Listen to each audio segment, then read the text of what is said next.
করবেন, কি করবেন নাই করবেন, এটা তো হতে দেওয়া যায় না। এখানে এসেছেন, কেউ বাদাম খাচ্ছেন, কেউ সামনে কতগুলো মানুষ হাঁটাচলা করতেছেন, এটা কোনো মাহফিলের পরিবেশ হতে পারে না। এইখানে এসেছেন, এসে এইখানে বসুন, না হলে আপনি এখান থেকে চলে যান। এইটা কোনো যাত্রা প্যান্ডেল না, বা কোনো গান শোনার অনুষ্ঠান না যে কেউ হাঁটাহাঁটি করবে, নারী না নারীদের মতো ঘোরাঘুরি করবে। এটা কোনো জেনা আড্ডাখানা না। এই জায়গায় আপনি এসেছেন কোরআন সুন্নাহর কথা শোনার জন্য এসেছেন। এখানে আপনি আপনার মন মতো হাঁটাচলা করবেন, মন মতো ঘোরাঘুরি করবেন। এটা কি কোনো ঘোরাঘুরির জায়গা নাকি? আপনি এসেছেন এখানে মনোযোগ দিয়ে কিছু শোনার জন্য এসেছেন, এখানে কোরআন সুন্নাহ থেকে কিছু নিয়ে যাওয়ার জন্য এসেছেন। কিন্তু মাহফিল গুলো এইরকম হয়ে গেছে যে আপনি আসতেছেন, আপনার মতো ঘোরাঘুরি করেছেন, মানুষের সঙ্গে কিছু ভাইয়ের সঙ্গে দেখা হলো, সাক্ষাৎ করতেছেন। ব্যাপারটা কিন্তু এইরকম না।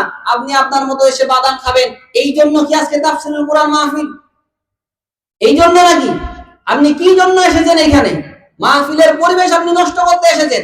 আপনি যদি আলোচনা শুনতে হয় তাহলে প্যান্ডেলে এসে বসেন, আর যদি না শুনতে হয় তাহলে আপনি বাসায় চলে যান। আপনি এসে এখানে পরিবেশ নষ্ট করবেন কেন? এই অধিকার আপনাকে কে দিয়েছে? এখানে কোরআন সুন্নাহর কথা বলা হয়, আপনি আপনার মতন ঘোরাফেরা করতেছেন।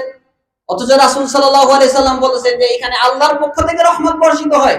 অথচ একটা ইসলামী মাহফিলে অনিসলামিক কার্যক্রম কিভাবে হতে পারে? এই পরিবেশ ঠিক করুন। যারা ভলান্টিয়ার ভাই আছেন তাদেরকে আমি বলতেছি। আর সামনে দেখলাম যে অনেক মা বোন ঘোরাফেরি করতেছে এমনিতে। কেন তারা ঘোরাঘুরি করবে? পরিবেশ আগে ঠিক করতে হবে মাহফিলের, এমনিতেই মাহফিল হয় না।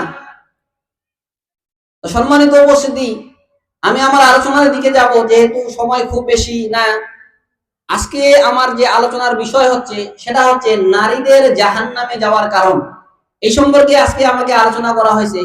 আসলে দেখেন, মহিলাদের জাহান্নামে যাওয়ার অনেকগুলো কারণ রয়েছে। মহিলাদের জাহান্নামে যাওয়ার অনেকগুলো কি রয়েছে? কারণ রয়েছে। মনে রাখবেন, পৃথিবীতে সবচাইতে দামি সম্পদ হচ্ছে একজন নারী। একজন সৎ নারী পৃথিবীতে সবচাইতে দামি সম্পদ। সহিহ মুসলিমের হাদিস, আব্দুল্লাহ ইবনে আমর রাদিয়াল্লাহু থেকে হাদিসটা বর্ণিত। আল্লাহ রাসূল সাল্লাল্লাহু আলাইহি সাল্লাম বলেন, আদ-দুনিয়া কুল্লুহা মাতা ওয়া খায়রু মাতা'id দুনিয়া আল মারাতু সালিহা। এই পৃথিবীটা পুরাটাই হচ্ছে ক্ষণিকের ভোগের বস্তু। কিসের ভোগের বস্তু? ক্ষণিকের ভোগের বস্তু। আপনি যা কিছু ভোগ করেন, আপনার একটা বাড়ি আছে, আপনার একটা গাড়ি আছে, এটা আপনি ক্ষণিকের জন্য ভোগ করতে পারবেন। এর বেশি ভোগ করতে পারবেন নাকি? সারা জীবনের জন্য কোনো কিছু আপনি ভোগ করতে পারবেন না। একটা বাড়ি আপনি বানিয়েছেন হয়তো 50 লক্ষ টাকা, ওই বাড়িতে সারা জীবন থাকতে পারবেন? সারা জীবন কিন্তু থাকতে পারবেন না। একদিন না একদিন রবের ডাকে আপনাকে এই বাড়ি ছেড়ে চলে যাবে। তো রাসূল সাল্লাল্লাহু আলাইহি সাল্লাম বলেছেন যে এই দুনিয়াতে যত কিছু রয়েছে সবকিছু ক্ষণিকের বস্তু। ওয়া খায়রু মাতা'id দুনিয়া আল মারাতু সালিহা। আর সবচাইতে ক্ষণিকের ভোগ্য বস্তুর মধ্যে সবচেয়ে শ্রেষ্ঠ যেটা, সেটা হচ্ছে আল মারাতু সালিহা, একজন সৎ, একজন নেককার, একজন দিনদার মহিলা।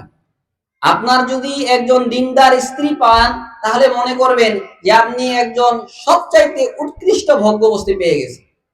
এই কারণে যখন বিবাহ শাদী করতে হবে, দিনদার মেয়ে দেখে বিবাহ করতে হবে। কি দেখে? দিনদার মেয়েকে দেখে বিবাহ করতে হবে। যাকে তাকে বিবাহ করা যাবে না। রাসূল সাল্লাল্লাহু আলাইহি সাল্লাম বলেন, আবু হুরায়রা থেকে হাদিসটা বর্ণিত, আল্লাহ রাসূল সাল্লাল্লাহু আলাইহি সাল্লাম বলেন, তুনকাহুল মারআতু লি আরবাইন।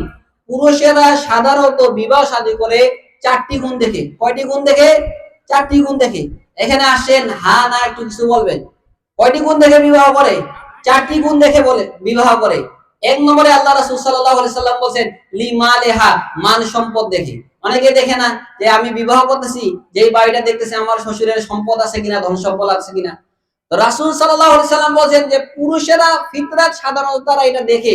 লিমালেহা ওয়ালে জামালেহা, আল্লাহ রাসূল সাল্লাল্লাহু আলাইহি সাল্লাম বলেন দেখেন মেয়েটা সুন্দর কিনা। ওয়ালে হাসাবেহা, তার বংশ দেখে। ওয়ালে দীনেহা, এবং দিনদারিতা দেখে। রাসূল সাল্লাল্লাহু আলাইহি সাল্লাম বলতেছেন পুরুষেরা সাধারণত এই চারটা জিনিস দেখে। আমি বলতেছি ফাসফার বিজাতিদ দ্বীন, তোমরা দিনদারিতা দেখে তারে বাকিয়াদা, দিনদারিতা দেখে কামিয়াব হয়ে যাও। আর যদি তুমি দিনদারিতা না দেখো, তাহলে তোমার হাত ধুলায় ধূসরিত হয়ে যাও, তোমার ধ্বংস হয়ে যাক। তাহলে দেখেন একজন দিনদার নারীর গুরুত্বটা কত বেশি, একজন সৎ নারীর গুরুত্বটা কত বেশি। আপনি দুর্ভাগা হবেন না সুভাগা হবেন, এটাও একজন সৎ নারীর উপর বৈশিষ্ট্য করে। আল্লাহ রাসূল সাল্লাল্লাহু আলাইহি সাল্লাম বলেন, আরবাউন মিনাস সাআদা, চারটা জিনিস হচ্ছে সৌভাগ্যবান হওয়ার লক্ষণ। কয়টা জিনিস? চারটা জিনিস যখন আপনার মাঝে থাকবে মনে করবেন যে আপনি সৌভাগ্যবান। এক, আল্লাহ রাসূল সাল্লাল্লাহু আলাইহি সাল্লাম বলেন আল মারাতু সালেহ, কারো যদি একজন সৎ স্ত্রী থাকে তাহলে মনে করবেন যে আপনি সৌভাগ্যবান। আপনার স্ত্রী যদি দিনদার হন তাহলে আপনি মনে করবেন যে আপনি সৌভাগ্যবান, আপনি দুনিয়ার সবকিছু পেয়ে গেছেন। আল্লাহ রাসূল সাল্লাল্লাহু আলাইহি সাল্লাম বলেন আল মারাতু সালেহ। দ্বিতীয় আল্লাহ রাসূল সাল্লাল্লাহু আলাইহি সাল্লাম বলেন ওয়াল জারুস সালেহ, সেটা হচ্ছে কি আপনার প্রতিবেশীটা যদি ভালো হয় তাহলে আপনি সৌভাগ্যবান। আপনার প্রতিবেশী যদি খারাপ হয়, আপনার প্রতিবেশী যদি আপনার সঙ্গে সব সময় খারাপ ব্যবহার করে, প্রতিবেশীর সঙ্গে যদি সব সময় ঝগড়াঝাটি লেগেই থাকে, তাহলে ওই জায়গায় বসবাস করতে আপনি শান্তি পাবেন? কোনোদিন শান্তি পাবেন না। তো রাসূল সাল্লাল্লাহু আলাইহি সাল্লাম বলেন সৌভাগ্যবান হওয়ার লক্ষণ হচ্ছে একজন সৎ স্ত্রী থাকা। দ্বিতীয় আল্লাহ রাসূল সাল্লাল্লাহু আলাইহি সাল্লাম বলেন ওয়াল জারুস সালেহ। তৃতীয় আল্লাহ রাসূল সাল্লাম বলেন ওয়াল মারকাবুল হানি, একটা ভালো যানবাহন। আপনি যেই মোটরসাইকেলের কথা বলি, যেই মোটরসাইকেলেতে চলাফেরা করেন, এই মোটরসাইকেলটা যদি বারবার নষ্ট হয়ে যায়, স্টার্ট যদি ভালোভাবে না ধরে, তাহলে ওই যানবাহন চালিয়ে আপনাকে মজা লাগবে? কোনোদিন মজা পাবেন না। পাবেন মজা? পাবেন মজা পাবেন না। কিন্তু এরপরে আল্লাহ রাসূল সাল্লাল্লাহু আলাইহি ওয়াসাল্লাম বলেন ওয়াল মাসকানাতুল ওয়াসি, একটা প্রশস্ত বাসস্থান। এই কারণে যখন বাড়ি বানাবেন তখন বাড়িটা যেন একটা প্রশস্ত হয়, এই বিষয়টা আমাদের খেয়াল রাখতে হবে। তো আল্লাহ রাসূল সাল্লাল্লাহু আলাইহি ওয়াসাল্লাম বলেন আরবাউন মিনাস সাআদা, চারটা জিনিস হচ্ছে সৌভাগ্যবান হওয়ার লক্ষণ। মনে থাকবে কি কি? এক নম্বর আল্লাহ সাল্লাম বলেন আল মারাতুস সালেহ, সৎ স্ত্রী। দুই নম্বর আল্লাহ সাল্লাম বলেন আল জারুস সালেহ, সেটা হচ্ছে আপনার ভালো প্রতিবেশী। তৃতীয় আল্লাহ রাসূল সাল্লাল্লাহু আলাইহি সাল্লাম বলেন আল মারকাবুল হানি, একটা ভালো যানবাহন। চতুর্থ আল্লাহ রাসূল সাল্লাল্লাহু আলাইহি সাল্লাম বলেন আল মাসকানাতুল ওয়াসি, প্রশস্ত বাসস্থান। এরপরে আল্লাহ রাসূল সাল্লাল্লাহু আলাইহি সাল্লাম বলেন আরবাউন মিনাস সু, চারটা জিনিস হচ্ছে দুর্ভাগ্যবান হওয়ার লক্ষণ। কয়টা জিনিস? চারটা জিনিস দুর্ভাগ্যবান হল। রাসূল সাল্লাল্লাহু আলাইহি ওয়াসাল্লাম বলেন আল মারাতুস সু, আপনার স্ত্রীটা যদি খারাপ হয় তাহলে মনে করবেন যে আপনি সবচেয়ে দুর্ভাগ্যবান। আপনার স্ত্রী যদি খারাপ হয় তাহলে ওই স্ত্রী আপনাকে জাহান্নামে নিয়ে যাবে। কোথায় নিয়ে যাবে? ওই স্ত্রী আপনাকে জাহান্নামে নিয়ে যাবে, কারণ আপনি হচ্ছেন দায়িত্বশীল। আল্লাহ রাসূল সাল্লাল্লাহু আলাইহি ওয়াসাল্লাম বলেন আলা কুল্লুকুম রাইন ওয়া কুল্লুকুম মাসউলুন আন রাইয়াতি, তোমরা প্রত্যেকেই দায়িত্বশীল আর প্রত্যেকে তার দায়িত্ব সম্পর্কে জিজ্ঞাসিত করা হবে। হবে কি না? আপনার দায়িত্ব সম্পর্কে আপনাকে জিজ্ঞাসিত করা হবে। তো রাসূল সাল্লাল্লাহু আলাইহি ওয়াসাল্লাম এক নম্বরে বলেন আল মারাতুস সু, কারো যদি স্ত্রীটা খারাপ হয় তাহলে সে দুর্ভাগ্যবান। দ্বিতীয় আল্লাহ রাসূল সাল্লাল্লাহু আলাইহি ওয়াসাল্লাম বলেন ওয়াল জারুস সু, কারো যদি প্রতিবেশীটা খারাপ হয় তাহলে এটা দুর্ভাগ্যবান হওয়ার লক্ষণ। তৃতীয় আল্লাহ রাসূল সাল্লাল্লাহু আলাইহি ওয়াসাল্লাম বলেন কারো যানবাহনটা যদি খারাপ হয় এটা দুর্ভাগ্যবান হওয়ার লক্ষণ। চতুর্থ আল্লাহ রাসূল সাল্লাল্লাহু আলাইহি ওয়াসাল্লাম যেটা বললেন সেটা হচ্ছে যে আল মারকাবুদ দয়ীফ, আল্লাহ রাসূল সাল্লাল্লাহু আলাইহি ওয়াসাল্লাম বলেন যে একেবারে আটো সাগো বাড়ি, আপনার বাড়িটা একেবারে চলাফেরা করা যায় না, কোনোভাবে আপনি যাওয়া আসা করেন, এটা হচ্ছে কি দুর্ভাগ্যবান হওয়ার লক্ষণ। তাহলে সম্মানিত উপস্থিতি, প্রথমে যে আমি আলোচনাটা এই কারণে করলাম যে আপনি সৌভাগ্যবান হবেন না দুর্ভাগ্যবান হবেন এটাও আপনার স্ত্রীর উপরে নির্ভরশীল হবে। তাহলে একজন সৎ নারীর গুরুত্ব আছে কিনা? আছে কিনা? অবশ্যই আছে। দেখেন এক সাহাবী আল্লাহ রাসূল সাল্লাল্লাহু আলাইহি সাল্লামকে বলতেছেন, আল্লাহ রাসূল সাল্লাল্লাহু আলাইহি সাল্লাম আইয়ুল মালি খায়রুন, কোন সম্পদ সবচাইতে উত্তম সম্পদ? ফানাত্তাখিজু, তাহলে ওটাকে আমরা সঞ্চিত করতাম। ওটাকে কি করব? আমরা সঞ্চিত করব। আলোচনা কিন্তু মনোযোগ দিয়ে শুনবেন, কারণ যতক্ষণ কথা বলবো শুধু হয় কোরআনের আয়াত বলবো না হাদিস বলবো। কারণ আমরা মিথ্যা কাহিনী বলা, আপনাকে একটু হাসাবো, আপনাকে একটু কান্দাবো, এইটা আমরা পারি না। আমরা কোরআন সুন্নাহ থেকে আলোচনা করি, যতক্ষণ আলোচনা করব যতটুকু এলেম আছে এই এলেম অনুযায়ী আপনাকে আলোচনা করব। মিথ্যা কথা বলা, মিথ্যা বানোয়াট কথা বলে আপনাকে হাসাবো, এই রকম অভ্যাস আমাদের নেই। যতক্ষণ কথা বলবো হয় কোরআনের হাদিস, হয় হাদিস বলবো, না হয় কোরআনের আয়াত বলবো, এতটুকুই বলবো। আর হয় এর একটু ব্যাখ্যা করে দিব, বাস এতটুকুই। যতটুকু শুনবেন মনোযোগ দিয়ে শুনে বাসায় নিয়ে যাবেন, এটা আপনার পরকালের জন্য কাজে লাগবে। তো সম্মানিত উপস্থিতি, যেই কথা বলতেছিলাম যে সাহাবী কি বলতেছিলেন, আল্লাহ রাসূল সাল্লাল্লাহু আলাইহি ওয়াসাল্লাম আইয়ুল মালি খায়রুন, সবচাইতে উত্তম সম্পদ কোনটি, মাল সম্পদ কোনটি? তো আল্লাহ রাসূল সাল্লাল্লাহু আলাইহি ওয়াসাল্লামের সাহাবী বলছে ফানাত্তাখিজু, তাহলে ওটাকে আমরা সঞ্চিত করে রাখবো। তো আল্লাহ রাসূল সাল্লাল্লাহু আলাইহি ওয়াসাল্লাম বলেন লিসানুন যাকির, ওই জিহ্বা, যেই জিহ্বা সব সময় কি করে? আল্লাহর জিকির করে। আল্লাহর কি করে? জিকির করে। আজকে এশারের সালাত আপনারা আদায় করেছেন না? এশারের সালাত এখানে আছেন, এখানে এশারের সালাত আদায় করেছেন আপনারা, না এমনিতে এসে মাহফিল শুনতেছেন? আমাদের দেশের পাবলিক আবার এরকম, এশার সালাত আদায় করে না, ফজরের সালাত আদায় করে না, কিন্তু ওয়াজ মাহফিল এমনিতেই শুনে। যাই তো কি বলতেছে, কারণ বাংলাদেশের ওয়াজ মাহফিল এমন হয়ে গেছে এটা কানের মজা। বুঝতে পারছেন? যতই শুনেন অতই মজা লাগে, শুনলে কি লাগে? মজা লাগে। এই কান দিয়ে ঢুকায় আবার এই কান দিয়ে বের করে দিই। এখানে আমি বলতে চাচ্ছি না, অনেকেই পাবেন এশার সালাত আদায় না করে মাহফিলে চলে এসেছে। আমাদের দেশের মানুষের এইরকম, ফজরের সালাত আদায় করবে না, আবার দেখবেন জানাজায় গিয়ে হাজির হয়ে গেছে, তাই না? অথচ সালাত আদায় করাটা কি ফরজ। আল্লাহ রাসূল সাল্লাল্লাহু আলাইহি ওয়াসাল্লাম বলেন, বাইনাল আবদি ওয়াল কুফরি তারকু সালাত। একজন বান্দা আর কাফেরের মধ্যে পার্থক্য হচ্ছে সালাত। যে ব্যক্তি সালাত আদায় করে সেই ব্যক্তি মুসলিম, আর যে ব্যক্তি সালাত আদায় করে না ওই ব্যক্তি হচ্ছে কাফের।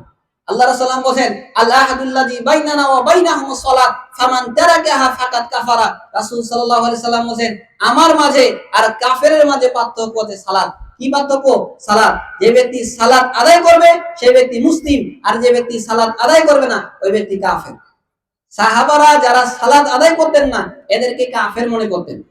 সাহাবারা বলছেন, লা ইয়ারাউনা শাইয়্যাম মিনাল আমাল তারকুহু কুফরুন গায়রা সালাত। সাহাবা একরামরা অন্য আমল ছেড়ে দিলে তাকে কাফের মনে করতেন না। বুঝতে পারছেন? যদি সে সিয়াম পালন করতে না পারে তাকে কাফের মনে করতেন না। যদি সে টাকা আছে তারপর হজ করে নেই তাকে কাফের মনে করতেন না।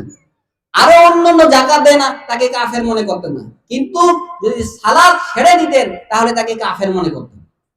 তাহলে চিন্তা করেন যে সালাত এর গুরুত্বটা কত বেশি। অন্য হাদিসে এসেছে, মান তারাকা সালাতা ফাকাদ আশরাকা। যে ব্যক্তি সালাত ছেড়ে দেয় ইচ্ছাকৃতভাবে সে ব্যক্তি আল্লাহর সাথে শিরক করে। রাসূল সাল্লাল্লাহু আলাইহি ওয়াসাল্লাম বলেন, মান তারাকা সালাতা মুতাআম্মিদান ফাকাদ কাফারা। যে ব্যক্তি সালাত ছেড়ে দেয় সেই ব্যক্তি কাফের হয়ে যায়। তাহলে আজকে আমাদের বাংলাদেশে যারা ইচ্ছা করে সালাত আদায় করে না এরা কাফের হয়ে গেছে। তো সম্মানিত উপস্থিতি, যেই কথা বলতেছিলাম যে এশার সালাত আদায় করে আলোচনা শুনবেন, কারণ এশার সালাত এবং ফজরের সালাত এই সালাতের গুরুত্ব অনেক বেশি। আল্লাহ রাসূল সাল্লাল্লাহু আলাইহি সাল্লাম বলেন, মান সাল্লাল ইশা ফি জামাআতিন ফাকাআন্নামা কামা নিসফাল লাইল ওয়া মান সাল্লাস সুবহা ফি জামাআতিন ফাকাআন্নামা সাল্লাল লাইলা কুল্লাহ। রাসূল সাল্লাল্লাহু আলাইহি সাল্লাম বলেন, যে ব্যক্তি এশার সালাত জামাতের সঙ্গে আদায় করে, রাসূল সাল্লাল্লাহু আলাইহি সাল্লাম বলেন, সে ব্যক্তি অর্ধরাত দাঁড়িয়ে দাঁড়িয়ে সালাত আদায় করলে যেই সওয়াব হয় এই সওয়াব আল্লাহ সুবহানাহু ওয়া তাআলা আমলনামায় লিখে দেন। ওয়া মান সাল্লা সুবহা ফি জামাআতিন ফাকাআন্নামা সাল্লাল লাইলা কুল্লাহ। আর যে ব্যক্তি ফজরের সালাত জামাতের সঙ্গে আদায় করে সে ব্যক্তি পুরা রাত দাঁড়িয়ে দাঁড়িয়ে সালাত আদায় করলে যেই সওয়াব হবে এই সওয়াব আল্লাহ সুবহানাহু ওয়া তাআলা আমলনামায় দিয়ে দিবেন। তাহলে ফজিলত আছে কিনা?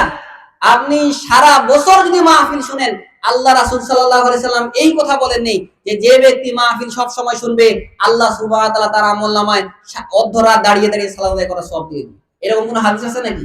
এরকম কোনো হাদিস নেই। যে ব্যক্তি ফজরের সালাত আদায় করবে ওই ব্যক্তি সারা রাত দাঁড়িয়ে দাঁড়িয়ে সালাত আদায় করলে যেই সওয়াব হবে এই সওয়াব আল্লাহ সুবহানাহু ওয়া তাআলা তার আমলনামায় দিয়ে দিবে। এই কথা আল্লাহ রাসূল সাল্লাল্লাহু আলাইহি ওয়াসাল্লাম বলেছেন। কিন্তু এই কথা বলেন নেই যে সারা রাত যদি আপনি মাহফিল শুনেন তাহলে আপনি কি হবেন? সারা রাত সালাত আদায় করার সওয়াব পাবেন। বলেছেন নাকি? বলেন। তাহলে দেখেন, হয়তো দেখা যায় আমাদের মসজিদগুলোতে দেখেন লোকই পাওয়া যায় না, অল্প কিছু লোক।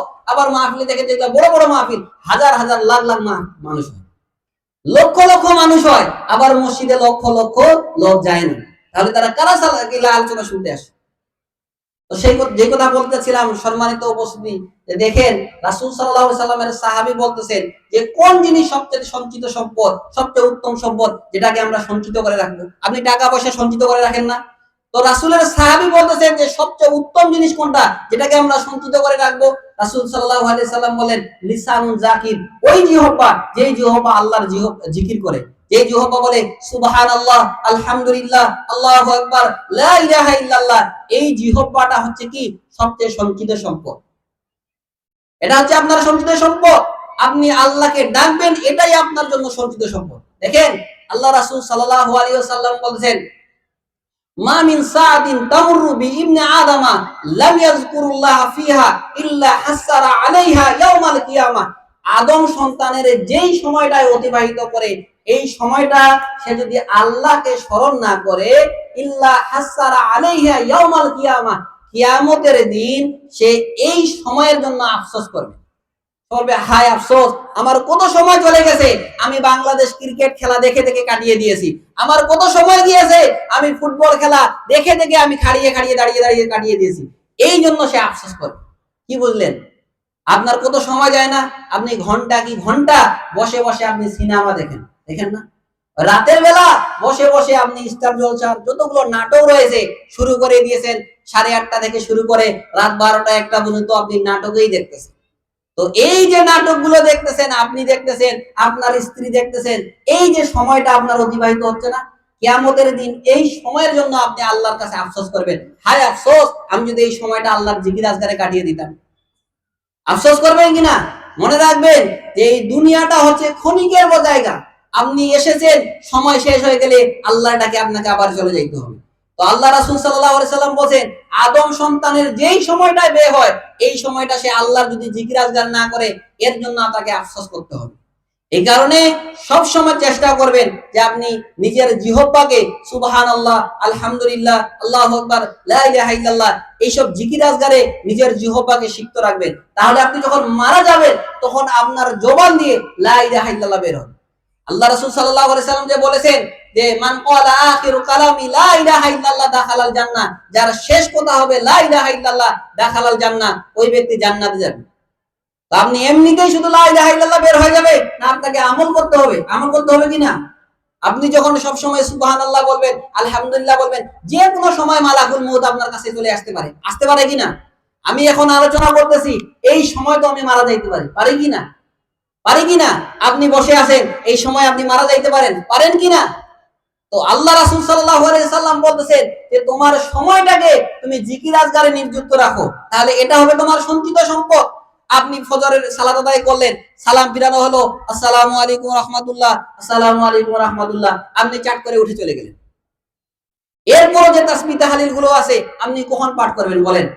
আপনি সালাত শেষ হয়ে গেছে, আপনি বলেন আস্তাগফিরুল্লাহ, আল্লাহুম্মা আনতাস সালাম ওয়া মিনকাস সালাম, তাবারাকতা ইয়া জাল জালালি ওয়াল ইকরাম, এইভাবে যে তাসবিহ তাহলিলগুলো আছে এগুলো আপনি পাঠ করেন। এরপরে আপনি আয়াতুল কুরসি পাঠ করেন, সুবহানাল্লাহ পাঠ করেন 33 বার, আলহামদুলিল্লাহ পাঠ করেন 33 বার, আল্লাহু আকবার পাঠ করেন 33 বার। শেষে একবার বলতে হবে লা ইলাহা ইল্লাল্লাহু ওয়াহদাহু লা শারীকা লাহু লাহুল মুলকু ওয়া লাহুল হামদু ওয়া হুয়া আলা কুল্লি শাইইন কাদির। এগুলা পাঠ করেন আপনারা? করেন? এখানে যারা আছে কে কে পাঠ করেন একটু বলেন দেখি। যাক, আলহামদুলিল্লাহ অনেকগুলো হাত পাওয়া গেছে। তো আপনারা কেন পাঠ করেন না? সালাত শেষ হওয়ার পরে যে মাসতুন দোয়াগুলো রয়েছে এগুলো পাঠ করতে হবে।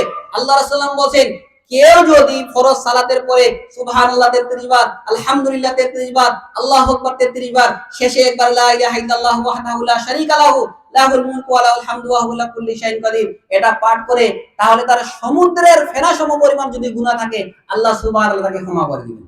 সুবহানাল্লাহ। আপনার কত গুনাহ থাকতে পারে বলেন দেখি? সমুদ্রের কত ফেনা আছে আপনি একটু বলেন। আরেকটা আমল বলে আমি সামনের দিকে যাচ্ছি, সেটা হচ্ছে রাসূল সাল্লাল্লাহু আলাইহি ওয়াসাল্লাম বলতেছেন যে কেউ যদি ফরজ সালাতের পরে এই আমলটা করে, সুবহানাল্লাহ বলে 10 বার। সুবহানাল্লাহ কয়বার বলবেন? ভালোভাবে শুনেন। রাসূল সাল্লাল্লাহু আলাইহি সাল্লাম বলেন, হাল্লাতানে লিউসিহুমা রাজুলুন মুসলিমুন আদখালাহুল্লাহুল জান্নাহ। কিছুই যদি মনে না থাকে এই আমলটা নিয়ে বাসায় যাইয়েন। আল্লাহ রাসূল সাল্লাল্লাহু আলাইহি সাল্লাম বলেন, হাল্লাতানে লিউসিহুমা রাজুলুন মুসলিমুন আদখালাহুল্লাহুল জান্নাহ ওয়া হুয়া ইয়াসিরুন ওয়া মান ইয়ামালু কালিলুন। রাসূল সাল্লাল্লাহু আলাইহি সাল্লাম বলেন এই আমলটা অনেক সহজ। আমলটা কি? অনেক সহজ। ওয়া মান ইয়ামালু কালিলুন, কিন্তু এর প্রতি আমল করার কারী অনেক বেশি কম। সেটা কি? ফরজ সালাতের পরে আপনি বলবেন সুবহানাল্লাহ 10 বার। কয়বার? 10 বার। আলহামদুলিল্লাহ কয়বার? 10 বার পাঠ করবেন। আল্লাহু আকবার 10 বার পাঠ করবেন। আপনারা কি বুঝতে পারতেছেন আমার কথা? একটু হা না বলেন। ফরজ সালাতের পরে কয়বার সুবহানাল্লাহ পাঠ করবেন বলেন দেখি? 10 বার সুবহানাল্লাহ পাঠ করবেন। আলহামদুলিল্লাহ পাঠ করবেন কতবার? 10 বার পাঠ করবেন। আল্লাহু আকবার কতবার পাঠ করবেন? 10 বার পাঠ করবেন। তো এই 5 ওয়াক্ত সালাতে যদি আপনি 10 বার করে সুবহানাল্লাহ, আলহামদুলিল্লাহ, আল্লাহু আকবার পাঠ করেন, তাহলে 5 ওয়াক্ত সালাতে কতবার হবে? 150 বার হবে। কতবার হবে? 150 বার হবে। তো আল্লাহ রাসূল সাল্লাল্লাহু আলাইহি সাল্লাম বলতেছেন যে সে পাঠ করবে 150 বার, নেকি হবে 1500। কত নেকি হবে? 1500 নেকি হবে। প্রথমে আমি কি বলেছিলাম যে রাসূল সাল্লাল্লাহু আলাইহি সাল্লাম বলেছেন দুইটা আমল যদি কেউ করতে পারে তাহলে অবশ্যই সে জান্নাতে যাবে। একটু চারটিখানি কথা মনে করেছেন? সুবহানাল্লাহ বলবেন না? আপনি জান্নাতে যাবেনই যাবেন। আল্লাহ রাসূল সাল্লাল্লাহু আলাইহি সাল্লাম বলেন, আল্লাহ রাসূল সাল্লাল্লাহু আলাইহি সাল্লাম বলেন ইল্লা দাখালাহুল জান্নাহ, সে অবশ্যই জান্নাতে যাবে। তিরমিজির সহিহ হাদিস বলতেছি, কোনো বানোয়াট গল্প করতেছি না। তো সাহাবীরা বলতেছেন আল্লাহ রাসূল এত সহজ আমল কেন আমরা করব না? আপনি পাঠ করবেন 5 ওয়াক্ত সালাতে 10 বার করে হবে 150 বার, নেকি হবে 1500। আবার যখন আপনি ঘুমাবেন তখন আপনি সুবহানাল্লাহ পাঠ করবেন, সুবহানাল্লাহ পাঠ করবেন 33 বার, আলহামদুলিল্লাহ পাঠ করবেন 33 বার, আল্লাহু আকবার পাঠ করবেন 34 বার। এই দুইটা আমল যে ব্যক্তি নিয়মিত করতে পারবে, আল্লাহ রাসূল সাল্লাল্লাহু আলাইহি সাল্লাম বলেন ওই ব্যক্তি অবশ্যই জান্নাতে যাবে। তাহলে দেখেন এখানে যে আপনি এসেছেন কিসের আশায় বলেন দেখি? জান্নাতের আশায় এসেছেন না? এসেছেন কিনা? তো আজকে যেটা আমি আপনাকে বলতেছি যে আমরা যারা আলোচনা করব, আলোচনার যদি কিছুই মনে না থাকে এইটা অন্তত বাসায় নিয়ে যাইয়েন। এই আমলটা যদি আপনি বাসায় নিয়ে যান আপনি জান্নাতে যাইতে পারবেন। আর আল্লাহ বলেন ফামান যুহদিয়া আনিন নারি ওয়া উদখিলাল জান্নাতা ফাকাদ ফাজ, যাকে জাহান্নাম থেকে রক্ষা করা হলো আর যাকে জান্নাতে প্রবেশ করা হলো ফাকাদ ফাজ, ওই ব্যক্তি সফল কাম। তাহলে সফল কে? যে ব্যক্তি পরকালে জান্নাত পাইলো ওই ব্যক্তি সফল না? তো রাসূল সাল্লাল্লাহু আলাইহি সাল্লাম বলেন যে যে ব্যক্তি নিয়মিত এই দুইটা আমল করবে, আল্লাহ রাসূল সাল্লাল্লাহু আলাইহি সাল্লাম বলেন ওই ব্যক্তি অবশ্যই জান্নাতে যাবে। আপনি ঘুমানোর সময় পাঠ করবেন 100 বার, নেকি হবে 1000। আর সারা দিনে রাসূল সাল্লাল্লাহু আলাইহি সাল্লাম বলেন তার 2500 গুনাহ ক্ষমা করে দেওয়া হবে। তো সাহাবীরা বলছেন আল্লাহ রাসূল সাল্লাম এত সহজ আমল তারপর মানুষ কেন ছেড়ে দিবে? রাসূল সাল্লাল্লাহু আলাইহি সাল্লাম বলছেন তোমাদেরকেও সালাত আদায় করতেছে, করতে করতে শয়তান তার কাছে আসে, বলে বাসার কথা মনে করো, বাজারের কথা মনে করো, তোমার ব্যবসার কথা মনে করো। এইভাবে করতে করতে সে আর ওই সুবহানাল্লাহ আলহামদুলিল্লাহ আল্লাহু আকবার পাঠ করে না। এখানে যারা আছেন এই আমলটা কে কে জানতেন? ফরজ সালাতের পরে এখানে কি কেউ করতেন এই আমলটা? কেউ করতেন না, শুধু এক ফরজ সালাতের পরে করেন। যাক আলহামদুলিল্লাহ কয়েকজন পাওয়া গিয়েছে। দেখেন রাসূলুল্লাহ বলেন যে নিয়মিত এই আমলটা যদি আপনি করেন কিন্তু আপনি অবশ্যই জান্নাতে যাবেন। দেখা গেল হয়তো আপনি একদিন দুই দিন করতেছেন আর করলেন না, আপনি হয়তো রাসূল সাল্লাল্লাহু আলাইহি ওয়াসাল্লাম বলেন সে যখন ঘুমাতে যাবে ওই সময় শয়তান আসে বলবে তাড়াতাড়ি ঘুমাও তাড়াতাড়ি ঘুমাও। হয়তো দেখা যাচ্ছে আপনি 10 দিন করতেছেন, করতে করতে 2-4 দিন করলেন না। তাহলে দেখেন এত একটা গুরুত্বপূর্ণ আমল আল্লাহ রাসূল সাল্লাল্লাহু আলাইহি ওয়াসাল্লাম বলেন যে ব্যক্তিটা করবে সে অবশ্যই জান্নাতে যাবে। তো সম্মানিত উপস্থিতি, আসুন আমরা আলোচনায় আসি। একটা আমল বললাম, সেটা হচ্ছে আমরা আলোচনা করব কি সম্পর্কে বলে দেখেন, নারীদের জাহান্নামে যাওয়ার কারণ সম্পর্কে। দেখেন নারীরা, আল্লাহ রাসূল সাল্লাল্লাহু আলাইহি ওয়াসাল্লাম বলেন যে আমি জাহান্নামে গেলাম আকসারুহুম নিসা, অধিকাংশ মহিলাকে আমি দেখেছি নারী। তো ওই মহিলা বলে আল্লাহ সাল্লাম কেন অধিকাংশ মহিলা জাহান্নামে যাবে? আল্লাহ রাসূল সাল্লাল্লাহু আলাইহি সাল্লাম বলেন তাকফুরুনান নানা, তারা বেশি বেশি করে অভিশাপ দেয়। কি দেয়? অভিশাপ দেয়। মহিলাদের দেখেন একটু দেয় বলবে, বাচ্চাদেরকে বলবে এই ছেলেটা মরে না কেন, শুনছেন এটা, এই মরাটা মরে না কেন, অনেক ভাষা ব্যবহার করে। মহিলারা কি করে? বেশি বেশি করে অভিশাপ করে। এই কারণে আল্লাহ রাসূল সাল্লাল্লাহু আলাইহি সাল্লাম বলেন লা তাদু আলা আনফুসিকুম লা তাদু আলা আওলাদুকুম লা তাদু আলা আমওয়ালুকুম। রাসূল সাল্লাল্লাহু আলাইহি বলেন তোমরা তোমাদের নিজেদের জন্য কখনো বদদুয়া করো না। কখনো এই কথা বলবেন না যে বেঁচে থাকার চেয়ে মরে যাওয়াই অনেক বেশি ভালো। অনেকে বলে না এই দুনিয়ায় বেঁচে থাকার চেয়ে মরে যাওয়াই ভালো, বলে না? এই কথা কখনোই বলা যাবে না। আল্লাহ রাসূল বলেন তোমার যদি খুবই কষ্ট হয়, তোমার প্রতি যদি জুলুম হয়, অত্যাচার হয়, তারপরে তুমি আল্লাহর কাছে এইভাবে দোয়া করবে, আল্লাহ আমার যতদিন বেঁচে থাকা আমার জন্য কল্যাণকর হয় তুমি আমাকে অতদিন বাঁচিয়ে রাখো, আর যখন আমার জন্য মরে যাওয়া ভালো হবে তখন আমার মৃত্যু দাও। এইভাবে দোয়া করতে হবে। তারপরে ডাইরেক্ট বলা যাবে না যে আল্লাহ তুমি আমাকে মরণ দাও। আল্লাহ রাসূল সাল্লাল্লাহু আলাইহি ওয়াসাল্লাম বলেন লা তাদু আলা আওলাদুকুম, তোমরা তোমাদের সন্তানদের জন্য কোনোদিন বদদোয়া করো না। সন্তানকে কোনোদিন বদদোয়া দেওয়া যাবে না। সন্তান যদি খারাপ হয়, চোর হয়, বাটপার হয়, যা হয় হোক, সন্তানের জন্য দোয়া করতে হবে, কিন্তু সন্তানকে কোনোদিন বদদোয়া দেওয়া যাবে না। এই সন্তানটা তো আপনারই, আপনি বদদোয়া দিচ্ছেন, এই বদদোয়া যদি লেগে যায় খারাপ কাকে লাগবে বলেন দেখি? জন্ম তো আপনিই দিয়েছেন, বদদোয়া কেন দিবেন? আপনার সন্তান যদি আপনাকে ধরে ধরে পিটায় তারপরে সন্তানকে কোনোদিন বদদোয়া দেওয়া যাবে না। আল্লাহকে 2 রাকাত সালাত আদায় করে বলতে হবে আল্লাহ আমি তো চাইনি আল্লাহ আমার সন্তানটা চোর হোক, আল্লাহ আমি তো চাইনি আমার সন্তানটা ডাকাত হোক, আল্লাহ আমি তো চাইনি আমার সন্তানটা আমাকে ধরে ধরে পিটাক, আল্লাহ আমি তোমার কাছে দোয়া করি আল্লাহ আমার এই সন্তানটাকে তুমি দ্বীনের পথে ফিরিয়ে দাও। এইভাবে দোয়া করতে পারবেন না? এইভাবে দোয়া করতে হবে, তারপরে সন্তানকে কোনোদিন বদদোয়া দেওয়া যাবে না। বুঝতে পারছেন? এই কারণে বদদোয়া দেওয়াই যাবে না। রাসূল সাল্লাল্লাহু আলাইহি সাল্লাম বলেন সালাসাতুন দাওয়াতুন মুস্তাজাবাতুন, 3 শ্রেণীর ব্যক্তির দোয়া কোনোদিন ফেরত দেওয়া হয় না। কয় শ্রেণীর? 3 শ্রেণীর ব্যক্তির দোয়া কোনোদিন ফেরত দেওয়া হয় না। এক নম্বরে আল্লাহ রাসূল সাল্লাল্লাহু আলাইহি সাল্লাম বলেন দাওয়াতুল ওয়ালিদি, পিতামাতার দোয়া। পিতামাতা যদি আপনার জন্য দোয়া করে দেয় ওই দোয়া অবশ্যই দেখে যাবে। এই কারণে মা বোনদেরকে বলবো যে আপনারা কি করবেন, সন্তানদেরকে কোনোদিন বদদোয়া দিবেন না। তো যেই কথা বলতেছিলাম সম্মানিত উপস্থিতি, রাসূল সাল্লাল্লাহু আলাইহি ওয়াসাল্লাম বলেন তোমরা বেশি বেশি করে অভিশাপ দাও। 2 নম্বর আল্লাহ রাসূল সাল্লাল্লাহু আলাইহি সাল্লাম বলেন ওয়াতাকফুরুনাল আশিরা, তোমরা স্বামীর না শুকরিয়া আদায় করো। কি করো? স্বামীর না শুকরিয়া আদায় করো। সারা জীবন আপনি আপনার স্ত্রীকে খাওয়াইলেন, এক সময় বললো যে তোমার কাছে আমি কোনো কিছুই পাইনি, তোমার কাছে আমি কোনো কিছুই পাইনি, অমুক তার স্ত্রীর জন্য কত কিছু করলে, আর তুমি আমার জন্য কি করলে? তো আল্লাহ রাসূল বলেন যে নারীরা দুই কারণে বেশি করে জাহান্নামে যাবে। এক, তারা বেশি বেশি করে অভিশাপ দেয়। দুই, তারা স্বামীর নাশকরিয়া করে। দেখেন, স্বামীর আনুগত্য করা হচ্ছে ফরজ। রাসূল সাল্লাল্লাহু আলাইহি সাল্লাম বলেন, লাউ কুনতা আমিরা আহাদান আইয়াসজুদা লি আহাদিন লা আমারতুল মারআতা আন তাসজুদা লি জাওজিহা। রাসূল সাল্লাল্লাহু আলাইহি সাল্লাম বলেন যে আল্লাহ ছাড়া যদি কাউকে আমি সিজদা দেওয়ার আদেশ দিতাম, তাহলে নারীদেরকে বলতাম সে যেন তার স্বামীকে সিজদা করে। যেহেতু আল্লাহ ছাড়া কাউকে সিজদা দেওয়ার আদেশ নেই, এই কারণে আমি শুধু নিষেধ করেছি। আর যদি থাকতো তাহলে আমি প্রত্যেকটা নারীকে বলতাম সে যেন তার স্বামীকে সিজদা করে। তাহলে একটু চিন্তা করেন, একজন স্বামীর, সৎ স্বামীর মর্যাদা কত বেশি, তাই না? তো সম্মানিত বসে যে কথা বলতেছিলাম, যে আমরা আলোচনা করি নারীদের জাহান্নামে যাওয়ার। এক নম্বর যেটা বলবো, যে যারা স্বামীকে কষ্ট দেয়, যেই সকল মহিলারা স্বামীকে কষ্ট দেয়, এই সকল মহিলারা জাহান্নামে যাবে। রাসূল সাল্লাল্লাহু আলাইহি সাল্লাম বলেন, কোন মহিলা যদি তার স্বামীকে কষ্ট দেয়, তাহলে জান্নাতের যে হুর রয়েছে, এই হুরেরা বলে যে তুমি আমাদের স্বামীকে কষ্ট দিও না, অচিরেই সে তোমার কাছ থেকে আমার কাছে চলে আসবে। অচিরেই সে কি হবে? তোমার কাছ থেকে আমাদের কাছে চলে আসবে। তাহলে যারা নারীদেরকে বলবো, যারা স্বামীকে কষ্ট দেন, এইভাবে জান্নাতের হুরেরা আপনাদেরকে অভিশাপ দিবে। এই হাদিসটা আপনারা পাবেন তিরমিজির মধ্যে 1094 নম্বর হাদিস। দ্বিতীয় যেটা বলবো সেটা হচ্ছে, পুরুষ হয়ে যারা নারীর সাদৃশ্যতা অবলম্বন করে, যেই সকল নারীরা পুরুষ হওয়া, যে সকল মহিলারা নারী হয়ে পুরুষের সাদৃশ্যতা অবলম্বন করে, আবার পুরুষ হয়ে নারীর সাদৃশ্যতা অবলম্বন করে, এরা জাহান্নামে যাবে। আল্লাহ রাসূল সাল্লাল্লাহু আলাইহি সাল্লাম বলেন, লানা রাসূলুল্লাহ সাল্লাল্লাহু আলাইহি সাল্লাম আল মুতাশাব্বিহিনা মিনার রিজালি বিন নিসা ওয়াল মুতাশাব্বিহাতি মিনান নিসাই ওয়ার রিজাল। আল্লাহ সুবহানাহু ওয়া তাআলা ওই পুরুষের উপরে লানত করে যে পুরুষ হওয়ার পরে নারীর সাদৃশ্যতা অবলম্বন করে।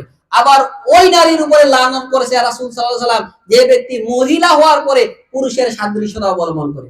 আজকে আমাদের সমাজের অনেক পুরুষ আছে না, দেখেন পুরুষ হওয়ার পরে এইখানে দেখবেন যে কানে দিয়েছে দুল দিয়েছে, হাতে দেখবেন যে বালা দিয়েছে, চুরি পরে ঘুরে বেড়ায়, অনেকে আছে না এরকম। তো আল্লাহ রাসূল সাল্লাল্লাহু আলাইহি ওয়াসাল্লাম বলছেন যে এই সকল পুরুষদেরকে আল্লাহ রাসূল সাল্লাল্লাহু আলাইহি ওয়াসাল্লাম লানত করেছেন। যারা দাড়ি কেটে ঘুরে বেড়ান, এরা হচ্ছে পুরুষ হয়ে মহিলার সাদৃশ্যতা অবলম্বন করেছে।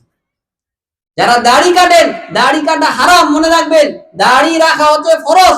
আল্লাহ রাসূল সাল্লাল্লাহু আলাইহি সাল্লাম বলেন যে তোমরা খালিফুল মুশরিকিন, তোমরা মুশরিকদের বিরোধিতা করো, কাসফুশ শাওয়ারিফ ওয়া আফুল্লুহা, তোমরা মোছকে ছোট ছোট করো আর দাড়িকে বড় বড় করো। আর আপনি কি করতেছেন? জুমার দিন ওই দিন সুন্দরভাবে দাড়ি কেটে তারপরে আপনি মসজিদে যাচ্ছেন। তাহলে একটা ইবাদত করতে যাচ্ছেন, ওই জায়গায় আপনি রাসূল সাল্লাল্লাহু আলাইহি সাল্লামের বিরোধিতা করে আপনি মসজিদে যাচ্ছেন। এই দাড়ি হচ্ছে পুরুষের অলংকার। দেখেন, আয়েশা রাদিয়াল্লাহু আনহা এইভাবে দোয়া করতেন, আলহামদুলিল্লাহিল্লাযী যায়্যানা রিজালা বিল্লুহা। ওই আল্লাহর প্রশংসা, ওই আল্লাহর হামদ সানা, যিনি পুরুষদেরকে অলংকৃত করেছেন কিসের? দাড়ি। তাহলে দাড়ি হচ্ছে পুরুষের অলংকার, দাড়ি হচ্ছে পুরুষের সাজ। একজন নারী যখন চুরি পরে, কানে দুল পরে, যখন তাকে সৌন্দর্য লাগে, ঠিক একজন পুরুষ যখন দাড়ি রাখে, ওই রকম পুরুষকে সুন্দর লাগে, তখন তাকে পুরুষ পুরুষ মনে হয়। এমন কোন নবী পাবেন না, এমন কোন সাহাবী পাবেন না যাদের দাড়ি ছিল না। আর আজকে মুসলিমদের দেখেন, প্রায় মুসলিম মোজ রাখবে বড় বড়, দাড়ি মোজ করতেছে বড় বড়, আর দাড়ি একবারে নেই। রাসূল সাল্লাল্লাহু আলাইহি সাল্লাম বলেছেন যে যেই সকল পুরুষরা পুরুষ হয়েছে কিন্তু নারী সাদৃশ্যতা অবলম্বন করে, এরা কোথায় যাবে? জাহান্নামে যাবে। এদের উপরে আল্লাহ রাসূল সাল্লাল্লাহু আলাইহি ওয়াসাল্লাম লানত করেছেন। আবার ওই সকল মহিলা যারা মহিলা হওয়ার পরে, নারী হওয়ার পরে পুরুষের সাদৃশ্যতা অবলম্বন করে, এরাও জাহান্নামে যাবে। অনেকে মেয়ে আছে দেখেন না, পুরুষের মতো শার্ট পরে, পুরুষের মতো প্যান্ট পরে ঘুরে বেড়াচ্ছে মোটরসাইকেল চালিয়ে, আছে না এরকম? তো এই সকল মহিলাদের উপরে রাসূল সাল্লাল্লাহু আলাইহি ওয়াসাল্লাম কি করেছেন? লানত করেছেন। দ্বিতীয় যেটা বলবো, ওই সকল মহিলা, যেই সকল মহিলারা পরচুলা লাগায়, অনেকে আছে দেখেন না, যে নিজস্ব চুল হয়তো ছোট ছোট চুল লাগিয়েছে, পরচুলা লাগিয়ে বড় বড় করেছে। আবার অনেক মহিলা রয়েছে যারা দাঁতকে চিকন করে, সরু সরু করে। রাসূল সাল্লাল্লাহু আলাইহি সাল্লাম এই সকল মহিলাদের উপরে কি করেছেন? লানত করেছেন। চতুর্থ যেটা বলবো সেটা হচ্ছে, বিনা কারণে যারা স্বামীর কাছে তালাক চায়, যেই সকল মহিলারা বিনা কারণে স্বামীর কাছে তালাক চায়, আল্লাহ রাসূল সাল্লাল্লাহু আলাইহি সাল্লাম বলেছেন এই সকল মহিলারা তো জান্নাতে যাবে না, জান্নাতের সুগন্ধিও পাবে না। আল্লাহ রাসূল সাল্লাল্লাহু আলাইহি সাল্লাম বলেছেন আইয়ুমা ইমরাতিন সাআলাত যাওজিহা, রাসূল সাল্লাল্লাহু আলাইহি সাল্লাম বলেছেন আইয়ুমা ইমরাতিন সালাত যাওজিহা তালাকু বিগাইরি মা বাসিন হারামান আলাইহি, রাসূল সাল্লাল্লাহু আলাইহি সাল্লাম বলেছেন যেই সকল মহিলারা বিনা কারণে, কোনো কারণ নেই, এমনিতেই স্বামীর কাছে তালাক চায়, হারামান আলাই, তার জন্য জান্নাতকে হারাম করে দেওয়া হয়েছে। জান্নাত কি হয়ে যাবে? তার জন্য হারাম হয়ে যাবে। আলোচনা শুনতেছেন, অনেক মহিলা দেখেন নিজেই চাকরি করে, নিজেই প্রতিষ্ঠিত হয়ে গেছে, সে চিন্তা করতেছে আমি আর আমার স্বামীর কথা শুনবো না। হয়তো স্বামী তাকে পর্দা করে যাইতে বলতেছে, মার্কেটে পর্দা করে বাজারে যাইতে যাচ্ছে, সে স্বামীর কথা শুনে না। এখন স্লোগান উঠেছে না যে আমি নিজের কামাই নিজেই খাই, স্বামীর কি প্রয়োজন, স্বামীর দরকার নেই, তাই না? তো অবস্থাটা এরকম হয়ে গেছে, নিজে প্রতিষ্ঠিত হয় যে নিজে হয়তো 20,000 25,000 টাকা মাসে ইনকাম করে, স্বামীকে আর কোনো পাত্তাই দেন। তো রাসূল সাল্লাল্লাহু আলাইহি সাল্লাম বলেন যে এই সকল মহিলাদের জন্য জান্নাত হারাম হয়ে যাবে এবং এরা জান্নাতের সুগন্ধিও পাবে না। এরপর যেটা বলবো সেটা হচ্ছে পোশাক পরে যেই সকল মহিলারা উলঙ্গ, পোশাক পরে উলঙ্গ কারা দেখেন, আল্লাহ রাসূল সাল্লাল্লাহু আলাইহি সাল্লাম বলেন, এই হাদিসটা আপনারা পাবেন সহিহ ইবনে হিব্বানের 5753 নম্বর হাদিস। আল্লাহ রাসূল সাল্লাল্লাহু আলাইহি সাল্লাম বলেন সায়াকুনু আখিরি উম্মতি রিজালুন ইয়ারকাবুনা আলা কাসিন, রাসূল সাল্লাল্লাহু আলাইহি সাল্লাম বলেন সায়াকুনু ফি আখিরি উম্মতি রিজালুন, শেষ জামানায় এমন কিছু পুরুষ বের হবে যারা কি করবে, উটের টুকুরের মতো সুন্দর গাড়িতে চড়ে মসজিদে যাবে। ইয়ানজিলুনা আলা আবওয়াবিল মসজিদ, তারা মসজিদের গেটে গিয়ে দাঁড় হবে। এই যে বর্তমান সময় কার বের হয়েছে না, অনেক যারা ভিআইপি মানুষ এরা কারে চড়ে মসজিদে যায় না? ঢাকা শহরে দেখবেন প্রায় মানুষই কারে চড়ে মসজিদে যায়, যাদের টাকা পয়সা আছে। রাসূল সাল্লাল্লাহু আলাইহি সাল্লাম দেখেন কিভাবে বলতেছে ইয়ানজিলুনা আলা আবওয়াবিল মসজিদ, তারা মসজিদের গেটে গিয়ে নামবে। কার ধরে মসজিদের গেটে যাবে? রাসূল সাল্লাল্লাহু আলাইহি সাল্লাম বলেন নিসাউন কাসিতুন আরিয়া, এদের মহিলারা হবে কাপড় পরার পরও তারা উলঙ্গ হবে। কাপড় পরেছে, দেখেন মাথায় ঢাকা নেই, শরীরের পেট পিঠ যা আছে সবকিছু দেখা যাচ্ছে। রাসূল সাল্লাল্লাহু আলাইহি সাল্লাম বলেন আলা রুউসিহুন্না কাসনিমাতিল বুখতিল মাইলা, এদের খোপা হবে উটের কুজের মতো। উটের কুজ দেখেছেন? ষাঁড় তো সকলেই দেখেছেন, আমাদের ষাঁড়ের কুজ আছে না, এই ষাঁড়গুলো মোটা তাজা হয়, ওদের একটা কুজ হয় এরকম। তো ষাঁড়টা যখন হাঁটে তখন দেখবেন ষাঁড়ের কুজটা একবার এই দিকে যায় আর একবার এই দিকে যায়। তো রাসূল সাল্লাল্লাহু আলাইহি সাল্লাম বলেন এদের খোপা হবে উটের কুজের মতো। আল্লাহ রাসূল সাল্লাল্লাহু আলাইহি সাল্লাম বলেন যে যখন তারা হাঁটবে এদের খোপাটা এরকম হবে।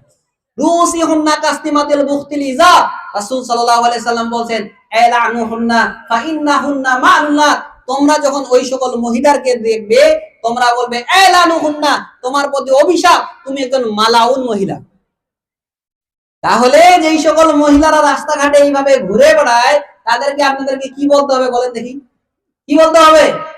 এলানুহুন্না ফা ইন্নাহুন্না মা'লুনাত, তুমি একজন মালাউন মহিলা, তোমার প্রতি আল্লাহ এবং রাসূলের লানত।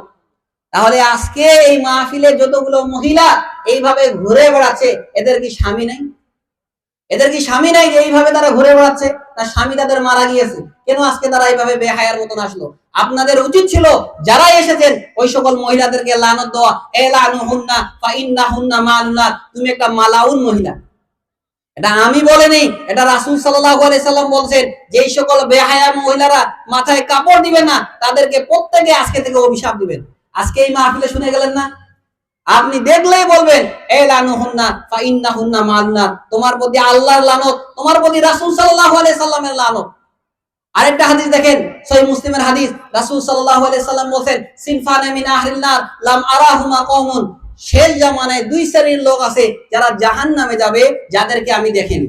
রাসূল সাল্লাল্লাহু আলাইহি সাল্লাম কি বলেন? সিনফানে মিন আহলিন নার লাম আরাহুমা কওমুন, দুই শ্রেণীর ব্যক্তি রয়েছে যারা জাহান্নামে যাবে অথচ আমি তাদেরকে দেখিনি।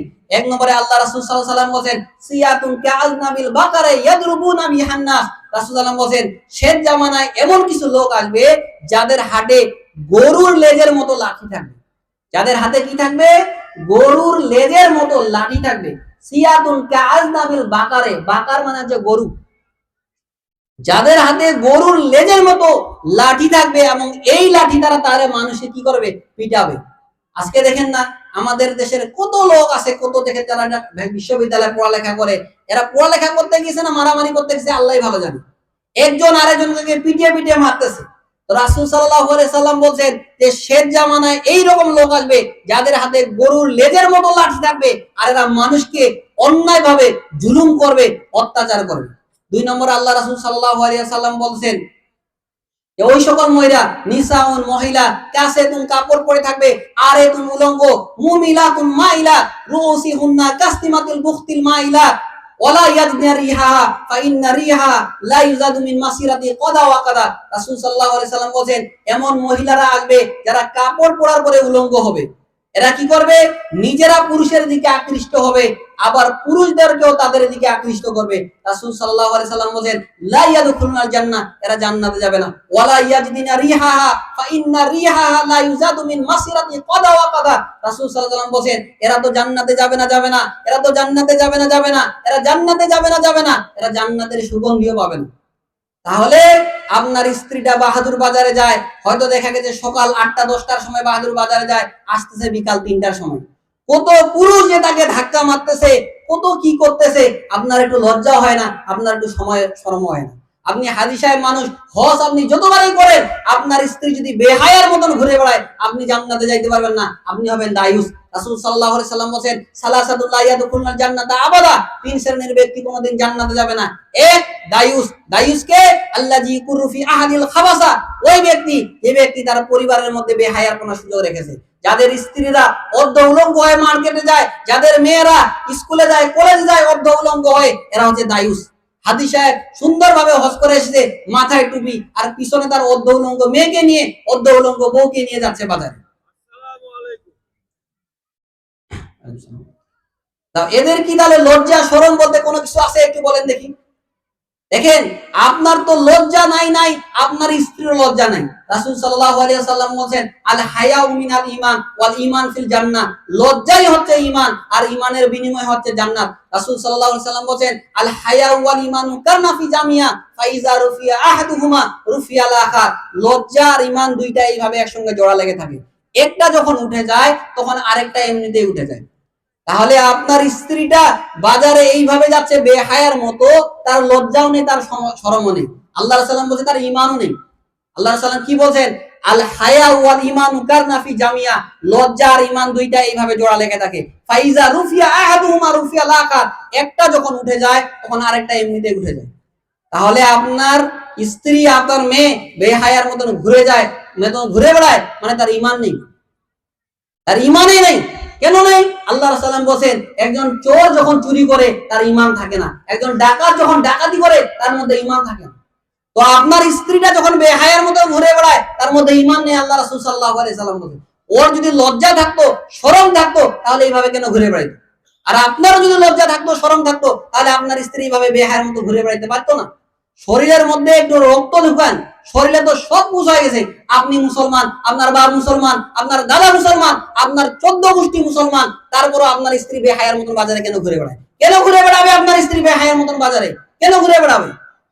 ওই কি হিন্দুর মেয়ে, ওই কি ইহুদির মেয়ে যে আপনার স্ত্রীটা ওইভাবে বাজারে ঘুরে বেড়াচ্ছে? কার মেয়ে ঘুরে বেড়াচ্ছে? আজকে ওই যে মাহফিলে ওইখানে যেই সব মহিলারা ঘুরে বেড়াচ্ছে, ওরা কি হিন্দুর মেয়ে নেয় নাকি? তাহলে কেন এইভাবে তারা ঘুরে বেড়াবে? তাহলে সম্মানিত উপস্থিত, যেই কথা বলতেছিলাম যে লজ্জা থাকতে হবে। যাদের লজ্জা নেই এদের ঈমানও নেই, লজ্জা শরম আজকে উঠে গেছে। রাসূলুল্লাহ বলেন এই সকল মহিলারা কোথায় যাবে? জাহান্নামে যাবে। একজন মা যদি ভালো না হয় তাহলে সন্তানও কোনোদিন ভালো পাওয়া যাবে না। আজকে আমাদের হায়া, লজ্জা, শরম কোনো কিছু নেই, গায়রিয়াত বলতে কোনো নাই। আপনি নেক সন্তান কোথা থেকে পাবেন? গায়রিয়াত কাকে বলে দেখেন, একটু আপনাকে দেখাই। জাহিলি যুগে এক আরবিয়ান, অনারবিয়ান, তিনি কি করেছেন? তার উটটাকে জবাই করে দিয়েছেন। ভালোভাবে আলোচনা শুনতেছেন? উটকে কি করেছেন? জবাই করে দিয়েছেন। ওইদিকে তাকিয়েন না, আমার দিকে দেখেন। উটকে কি করেছেন? জবাই করে দিয়েছে। তো লোকজন বলতেছে আরে কোন পাগলের পাগল, উটকে জবাই না করে উটটা বিক্রি করলেই তো ভালো দাম পাইতো, তাই না? তো তিনি কি বলতেছেন দেখেন, যে যেই উটের পিঠে আমার স্ত্রী বসেছে, যেই উটের পিঠে আমার মেয়ে বসেছে, ওই উটের পিঠে অন্য একজন পরপুরুষ বসিবে, এটা আমার গায়রিয়াতে ধরে না, এটা আমি সহ্য করতে পারবো না, যার কারণে আমি উটকেই জবাই করে দিয়েছি। দেখছেন তার গাইরিয়তটা কত বেশি। আর আপনার স্ত্রী বাজারে যাচ্ছে, কত পুরুষ ঠেলা মারতেছে, কত কি মারতেছে, আপনার লজ্জা শরম কিছুই নেই। আপনি মহারানা দিয়েছেন, আপনি খাওয়ান, সবকিছু আপনি করেন, তাহলে আপনার স্ত্রীকে অন্যজন গুতা মারে, আপনার কি খারাপ লাগে না? আপনার কি একটু শরম লাগে না? আপনার কি একটু হায়া হয় না? কেন আপনাকে খারাপ লাগে না? ওর পেট পিট জাতি দেখবে, ওইখান থেকে কোনোদিন ইমাম বুখারী আশা করা যায় না, কোনোদিন নেক সন্তান আশা করা যায় না। তো দেখেন এই লোকটার কত গাইরিয়ত। তিনি বলতেছে যে আমার স্ত্রীর যেই পিঠে চড়েছেন, যেই আমার স্ত্রী যে উটের পিঠে চড়েছে, ওই উটের পিঠে অন্য একটা পরপুরুষ বসবে, এটা আমার সহ্য হয় না। ওমর ইবনে আব্দুল আজিজ রহমতুল্লাহর এই সময় মহিলারা এমন ছিলেন, কেমন ছিলেন জানেন? একজন মহিলা যদি রাস্তা দিয়ে হেঁটে হেঁটে যাইতো, একটা মহিলা রাস্তা দিয়ে হেঁটে হেঁটে যাচ্ছে, সুন্দর বোরখা পরে আছে, হিজাব পরে আছে, কিন্তু পাশে যদি দেখে পিছন দিক দিয়ে একটা পুরুষ আসতেছে, তাহলে রাস্তার কোণে চট করে বসে পড়ত। কেন বসে পড়তো? সে চিন্তা করতেছে আমি সামনের দিকে হাঁটবো, আর পিছনে একজন পুরুষ আমার হাঁটাকে লক্ষ্য করবে, এটা তার সহ্য হয় না। তাহলে সেই সময় মা বোনদের গাইরিয়তটা কত ছিল, একটু চিন্তা করেছেন? বোরখা পরে আছে, হিজাব পরে আছে, তারপরও সে চাচ্ছে না যে একজন পুরুষ, অন্য পুরুষ আমার হাঁটাকে লক্ষ্য করুক, যে একটা নারী এভাবে হাঁটতেছে। এখানে রাস্তার একটা কোণে চট করে বসে পড়তো, ওই পুরুষ মানুষটা যাইতো, তারপরে ওই মহিলা যাইতো। চিন্তা করেন। আর আজকে আপনি কোন জায়গায় দাঁড় হবেন, ওই জায়গায় দেখবেন অন্য একটা মেয়ে এসে ঠেলে আপনাকে ধাক্কা মারতেছে, লজ্জাই নেই, শরমে নেই। চিন্তা করেন তাহলে তাদের হায়াটা কি পরিমাণে ছিল, আপনি একটু চিন্তা করেছেন? দেখেন আয়েশা রাদিয়াল্লাহু আনহা তিনি বলতেছেন যে আমার স্বামী মুহাম্মদুর রাসূলুল্লাহ সাল্লাল্লাহু আলাইহি সাল্লাম যখন মারা গেলেন, রাসূল সাল্লাল্লাহু আলাইহি সাল্লামের স্ত্রী আয়েশার বাড়িতে আল্লাহ রাসূল সাল্লাল্লাহু আলাইহি সাল্লামকে মাটি দেওয়া হয়েছে, অর্থাৎ কবরস্থ করা হয়েছে। আপনারা জানেন এটা? তো তিনি বলতেছেন যখন এইখানে রাখা হলো, তিনি মারা গেছেন, এখানে মাটি দেওয়া হয়েছে। এরপরে আমার বাবা আবু বকর সিদ্দিক রাদিয়াল্লাহু আনহু তিনিও মারা গেছেন, তিনাকেও তার পাশে কবর দেওয়া হয়েছে। তারপরও আমি কি করতাম, কোন প্রকারের উন্না ছাড়াই এমনিতেই আমি গিয়ে কবর জিয়ারত করতাম। বুঝতে পারছেন? তো তিনি বলতেছেন যখন ওমর রাদিয়াল্লাহু আনহু মারা গেলেন, ওমর যখন আসলেন, তখন আমি হিজাব পরে আমি কবর জিয়ারত করতে যাইতাম। কেন? ওমরকে লজ্জা করে। আচ্ছা, একটা মানুষ মারা গিয়েছে, এখন তার কিসের লজ্জা একটু বলেন তো? সে তো মারাই গিয়েছে, সে কি কোনো দেখতে পাচ্ছে যে আয়েশা কিভাবে এসেছে? তো তিনি বলতেছেন যে ওমরের লজ্জাকে, ওমরকে কেন্দ্র লজ্জা করে, তাকে সম্মান করে আমি হিজাব করে যাচ্ছি, কারণ ওমর অন্য একটা পরপুরুষ। চিন্তা করেছেন? একবার আল্লাহ রাসূল সাল্লাল্লাহু আলাইহি সাল্লাম এবং তার স্ত্রীরা বসেছিলেন, তো এই সময় একজন অন্ধ সাহাবী আসলেন, এসে ঢুকতেছেন। তো আল্লাহ সাল্লাম বলছেন যে তোমরা ভিতরে চলে যাও। তো আল্লাহ রাসূল সাল্লামের স্ত্রী বলছেন, আল্লাহ রাসূল, এই সাহাবী তো অন্ধ, দেখতে তো পায় না। আল্লাহ রাসূল সাল্লাল্লাহু আলাইহি সাল্লাম বলছেন যে সাহাবী তো দেখতে পায় না, ঠিক আছে, তোমরা তো তাকে দেখতে পাচ্ছ। চিন্তা করেছেন তাদের লজ্জাটা, হায়াটা কিভাবে ছিল? আর আজকে আমাদের অবস্থাটা কি হয়ে গেছে? তো সম্মানিত বসে যে কথা বলতেছিলাম, যে যেই সকল মহিলারা পোশাক পরে উলঙ্গ, এই সকল মহিলারা কোথায় যাবে? জাহান্নামে যাবে। এরপর যেটা বলবো সেটা হচ্ছে যে স্বামীকে অনুমতি না দিয়ে যে সকল মহিলারা বাড়ির বাইরে যায়। অনেকে দেখেন স্বামীর অনুমতি নেই, অফিসের কাজে চলে গেছে, 10 দিন 20 দিন বাইরে গিয়ে থাকতেছে। এই সকল মহিলারাও কিন্তু কোথায় যাবে? জাহান্নামে যাবে। এরপর যেটা বলবো 7 নম্বরে, সেটা হচ্ছে যে সকল মহিলারা বিলাপ করে। অনেকে দেখেন মারা যাওয়ার পরে হাউমাউ করে, নিজের চুল ছিঁড়াছিঁড়ি করে, কাপড়টা টানাটানি করে, এই যে মহিলারা যেটা করে, আল্লাহ সাল্লাম বলছেন যেই সকল মহিলারা এরকম বিলাপ করে, কিয়ামতের দিন এদেরকে আলকাতরার কাপড় পরিয়ে দেওয়া হবে। এই কারণে এইভাবে বিলাপ করা যায় নাই। মারা গিয়েছে, আপনার চোখ দিয়ে কান্না বের হবে, সাধারণ অনেক করবেন, কিন্তু আপনি এই যে বিলাপ করা, এটা জাহিলি যুগের নীতি। এই বিলাপ করা মহিলাদের মধ্যে থাকে। রাসূলুল্লাহ বলেন জাহিলি যুগের কিছু অভ্যাস আমার মধ্যে, উম্মতের মাঝে থেকে যাবে, তার মধ্যে হচ্ছে বিলাপ করা। এই কারণে মহিলাদের মধ্যে এটা থাকবেন, ওরে বাপরে আমার বাবা চলে গেল রে, আমার বাবাকে শুধু দেখলো আর কাউকে দেখলো না, এরকম বলে না। ছোট একটা সন্তান মারা গেছে, ওরে বাপরে আমার আদরের ধনকে কেড়ে নিল, আল্লাহ কি আমার সন্তানকেই দেখলো আর কাউকে দেখে না, এরকম বলে না। তো এইভাবে বিলাপ করে কাদাকাটি করা জায়েজ নাই। আপনার সন্তান মারা গিয়েছে, আপনি সবর করেন, ধৈর্য ধারণ করেন। আল্লাহ রাসূল সাল্লাল্লাহু আলাইহি সাল্লাম বলেন, দেখেন যে কারো যদি সন্তান মারা যায়, সে যদি সবর করে, ধৈর্য ধারণ করে, আল্লাহ রাসূল সাল্লাল্লাহু আলাইহি সাল্লাম বলেন, তাহলে আল্লাহ সুবহানাহু ওয়া তাআলা এই ধৈর্যের বিনিময়ে তার জন্য জান্নাতে একটা ঘর নির্মাণ করেন, আর এই ঘরের নাম দেন বাইতুল হাম, প্রশংসার ঘর। সুবহানাল্লাহ। তাহলে সন্তান মারা গেলে কি করতে হবে? ধৈর্য ধারণ করতে হবে। হাদিসটা আমি বললাম না, কারণ ওইদিকে আমার আলোচনার বিষয় না।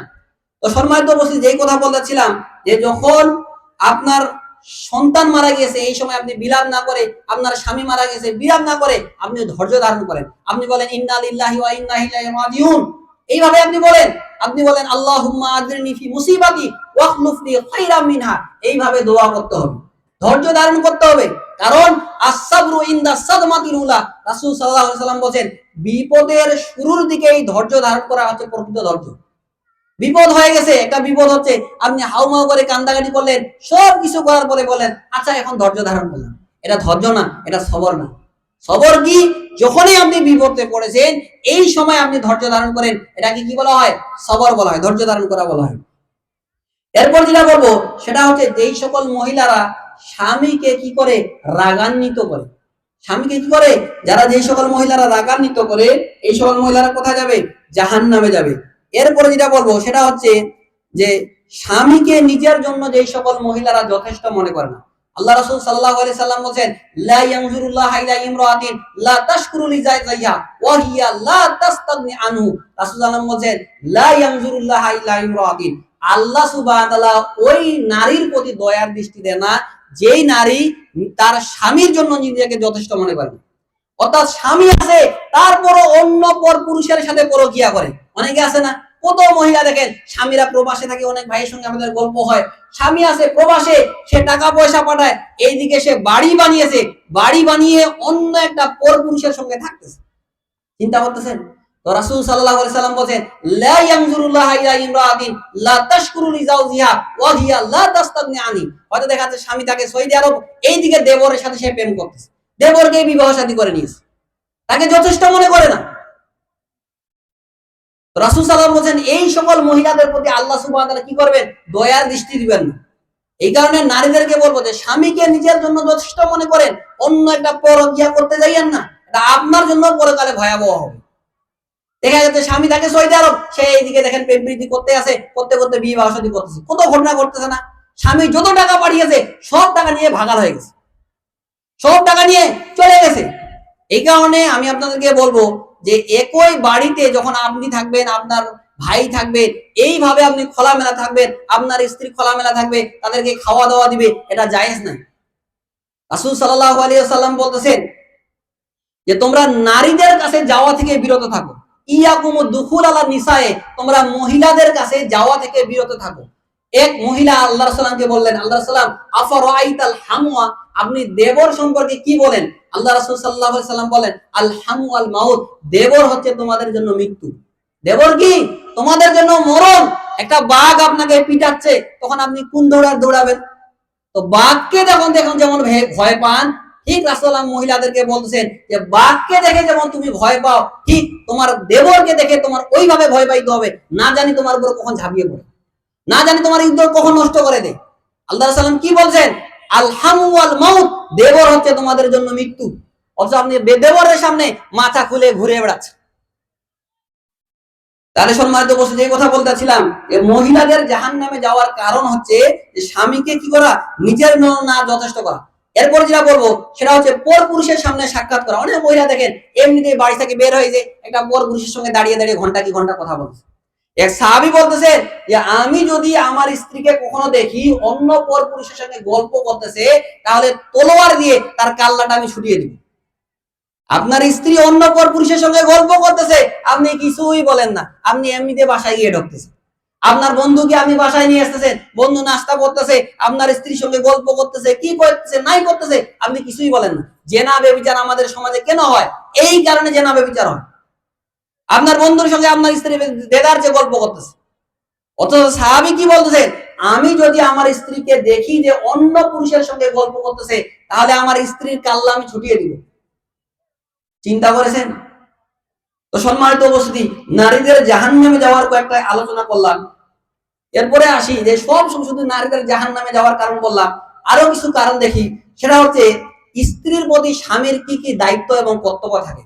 দেখেন আমাদের সমাজে আলোচনা হয় স্বামীর স্ত্রীর প্রতি কি কি দায়িত্ব আছে, যে স্বামীর খেদমত করতে হবে, এই করতে হবে, নাই করতে হবে, সব কিন্তু এই আলোচনা।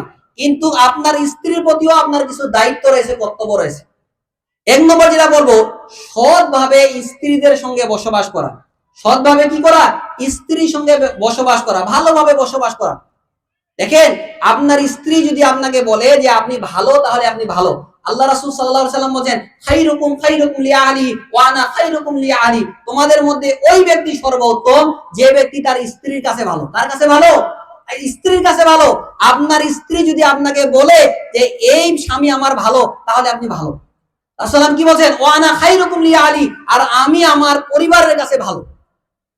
তাহলে আপনার স্ত্রী যদি বলে যে আমার স্বামীটা ভালো, তাহলে মনে রাখবেন যে ওই লোকটা সবচেয়ে ভালো। 2 নম্বর যেটা বলবো সেটা হচ্ছে ধর্মীয় জ্ঞান শিক্ষা দেওয়া। আল্লাহ সুবহানাহু ওয়া তাআলা সূরা তাহরিম এর আয়াত নম্বর 6 এ বলছে, ইয়া আইয়ুহাল্লাযীনা আমানু কু আনফুসাকুম ওয়া আহলিকুম নারা। হে ঈমানদার বান্দাগণ, কু আনফুসাকুম, তোমরা নিজে বাঁচো এবং তোমাদের পরিবারদেরকে জাহান্নামের আগুন থেকে বাঁচাও। তাহলে আপনার স্ত্রীকে সবসময় কি করতে হবে?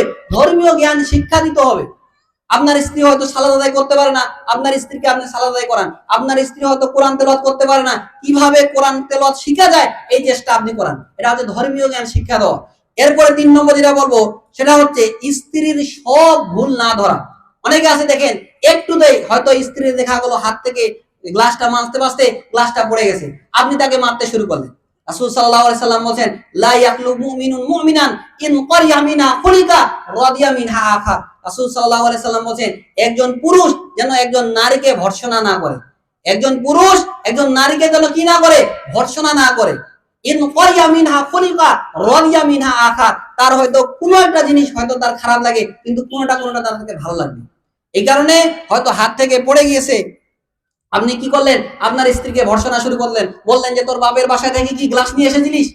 এইভাবে ভর্ৎসনা করা যাবে না। এই হাদিসটা আপনারা পাবেন সহিহ মুসলিমের 3540 নম্বর হাদিস। এরপরে যেটা বলবো সেটা হচ্ছে স্ত্রীদেরকে না পেটানো। স্ত্রীদেরকে অনেকে দেখেন স্ত্রীদেরকে বেধড়ক পেটায়। স্ত্রীদেরকে মারা যাবে না অন্যায় ভাবে।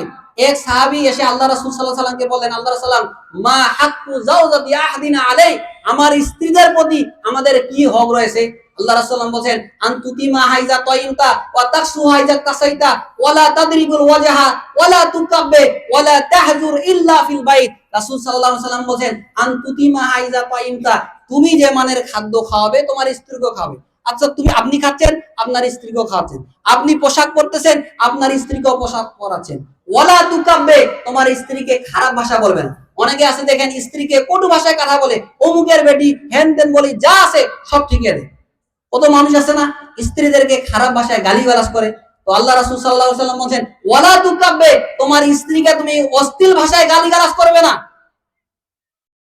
আল্লাহ রাসূল সাল্লাল্লাহু আলাইহি সাল্লাম এরপরে বলছেন, আল্লাহ রাসূল সাল্লাল্লাহু আলাইহি সাল্লাম বলছেন যে তুমি তোমার স্ত্রীর গালে পিটাবে না, মুখের মধ্যে প্রহার করবে না। ওয়ালা তাহজুর ইল্লা ফিল বাইত, এবং তুমি তোমার বাড়ি ছাড়া তোমার স্ত্রীকে অন্য কোথাও থাকতে দিবে না। আপনার বা স্ত্রী হয়তো দেখা গেছে এমনিতে তার বান্ধবী বাসায় গিয়ে আছে 2 দিন 4 দিন 5 দিন, কেন থাকবে আপনার বান্ধবী বাসায়? আপনার স্ত্রী বান্ধবীর বাসায় বেসে বা কোথাও গিয়েছে, আপনিও তার সঙ্গে যান, ওইখানে মেহমানদারি করে আপনি ঘুরে চলে আসেন, কিন্তু আপনার স্ত্রী 1 দিন 2 দিন 4 দিন আছে, এইভাবে থাকতেই আছে, এটা কোনোদিন হতে পারে না। তো আল্লাহ রাসূল সাল্লাল্লাহু আলাইহি ওয়াসাল্লাম বলেন, ওয়ালা তাহজুর ইল্লা ফিল বাইত, তোমার স্ত্রীকে তোমার বাড়ি ছাড়া কোথাও থাকতে দিবে না। এরপর যেটা বলবো সেটা হচ্ছে মাঝে মাঝে স্ত্রীদের সঙ্গে গল্প করা। মাঝে মাঝে কি করবেন? স্ত্রীর সঙ্গে গল্প করতেন। আল্লাহ রাসূল সাল্লাল্লাহু আলাইহি ওয়াসাল্লাম মাঝে মাঝে কি করতেন? স্ত্রীর সঙ্গে গল্প করতেন। এরপর যেটা বলবো সেটা হচ্ছে স্ত্রীকে মাঝে মাঝে বিনোদন দেওয়া। স্ত্রীকে মাঝে মাঝে বিনোদন, আপনার স্ত্রী সহ রাতে হয়তো কেউ নেই, এমনিতে একটু হাঁটাহাঁটি করতেছেন, এইসব কাজগুলো করা যায়। এরপর যেটা বলবো সেটা হচ্ছে যে স্ত্রীর গোপন কথা বন্ধুদের না বলা। আল্লাহ রাসূল সাল্লাল্লাহু আলাইহি সাল্লাম বলেন যে কিয়ামতের দিনে সবচাইতে নিকৃষ্ট ব্যক্তি হবে ওই ব্যক্তি যে ব্যক্তি হচ্ছে স্বামী এবং স্ত্রীর গোপন কথা তার বন্ধুদের বলে দেয়। স্বামী এবং স্ত্রীর গোপন কথা কি বলে? বন্ধুদের বলে দেয়। এই হাদিসটা আপনারা পাবেন রিয়াদুস সালিহিনের মধ্যে 690 নম্বর হাদিস। রাসূল সাল্লাল্লাহু আলাইহি ওয়াসাল্লাম বলেন যে সবচাইতে ইন্না মিন আশারিন নাস ইনদাল্লাহি মানজিলাতান ইয়াউমাল কিয়ামাহ, কিয়ামতের দিনে সবচেয়ে খারাপ লোক ওই লোককে পাবে যে ব্যক্তি স্বামী স্ত্রীর গোপন কথা বন্ধুদেরকে বলে। আজকে স্বামী স্ত্রীর মাঝে কি হলো? সব গোপন কথা বন্ধুদেরকে বলে দিয়েছে। সাহাবীদের সময় এইরকম পাওয়া গিয়েছে, স্বামী স্ত্রীর যা গোপন কথা সেটা কি করে? স্ত্রীদেরকে বলে দেয়। আল্লাহ রাসূল বলেন যারা এইরকম করে সেটা হচ্ছে ওই শয়তানের মতো, যেই শয়তান খোলা মাঠে আরেকজন তার শয়তানের সঙ্গে মেলামেশা করে। এই কারণে স্বামী স্ত্রীর যারা গোপন কথা বলে দেয়, রাসূলুল্লাহ বলেন যে ইন্না মিন আসারিন নাস ইনদাল্লাহি মানজিলাতাল ইয়াউমাল কিয়ামা, কিয়ামতের দিনে সবচেয়ে নিকৃষ্ট লোক তারাই হবে যারা কি করে স্বামী স্ত্রীর মেলামেশা করে, যে গোপন কথা অন্যদেরকে বলে দেয়। এরপর যেটা বলবো সেটা হচ্ছে স্ত্রীকে ভালোবাসেন, এটা মুখে বলা। আপনি ভ্যালেন্টাইন ডে বিবাহের আগে হাজার হাজার টাকা খরচা করে গোলাপ ফুল নিয়ে আসে আপনার বান্ধবীকে বলছেন আই লাভ ইউ, আর বিবাহের পরে একদিনও স্ত্রীকে বলতেছেন না যে আমি তোমাকে ভালোবাসি। আল্লাহ রাসূল সাল্লাল্লাহু আলাইহি সাল্লাম মুখে বলতেন, আল্লাহ রাসূল সাল্লাল্লাহু আলাইহি সাল্লাম খাদিজাকে এত বেশি ভালোবাসতেন, আয়েশা রাদিয়াল্লাহু তাআলা বলেন যে আমি অন্য কোন স্ত্রীর ক্ষেত্রে এতটা ঈর্ষা করতাম না যতটা ঈর্ষা করতাম রাসূল সাল্লাল্লাহু আলাইহি সাল্লাম খাদিজাকে ভালোবাসার কারণে। খাদিজাকে আল্লাহ রাসূল সাল্লাম এতটাই ভালোবাসতেন, আল্লাহ রাসূল সাল্লাম বলেন খাদিজার জন্য আল্লাহ রাসূল সাল্লাম যখন মারা গিয়েছে তার বান্ধবীর কাছে বকরির গোশত, ছোট ছোট গোশত দিয়ে পাঠিয়ে দিত। আল্লাহ রাসূল সাল্লামের স্ত্রী আয়েশা ঈর্ষা করতেন, তখন আল্লাহ রাসূল সাল্লাম বলেন যে খাদিজা, আয়েশা শোনো, খাদিজার ভালোবাসা আল্লাহ আমার অন্তরে দিয়ে দিয়েছে।